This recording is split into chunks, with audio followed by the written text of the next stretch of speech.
Hi friends, అందరికీ good evening. Happy Sunday to all అందరికీ. ఈరోజు అయితే మేము 3 ఐటమ్స్ కొన్నాం ఫ్రెండ్స్. ఏంటంటే టిఫిన్ బాక్స్ అనమాట. మనకు ఇక్కడ బెంగళూరులో చాలా కష్టం అనమాట, అందుకే ఇక్కడ తీసుకున్నాను. సో ఇది ఒకటి ఐటమ్. అలానే వచ్చేసి రైస్ కుక్కర్ అనమాట. ఇది రైస్ కుక్కరు. అలానే దోశ పెంచ్ అంటాం మా సైడ్ అయితే, మేము మీరు ఏమంటారో నాకు తెలియదు. బట్ దీన్ని అయితే ఓపెన్ చేస్తున్నా ఇప్పుడు. ముందుగా వచ్చేసి రైస్ కుక్కర్ని ఓపెన్ చేద్దాం. చాలా రోజుల నుంచి అనుకుంటూనే ఉన్నాం, బట్ తీసుకోలేదు. ఈరోజు అయితే తీసుకున్నాం. సరే మరి ఫస్ట్ వచ్చేసి రైస్ కుక్కర్ అనమాట.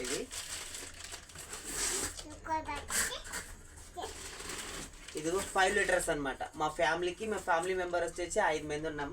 5 మందికి సరిపడా రైస్ కుక్కర్ అనమాట, పప్పుకు. అలానే వచ్చేసి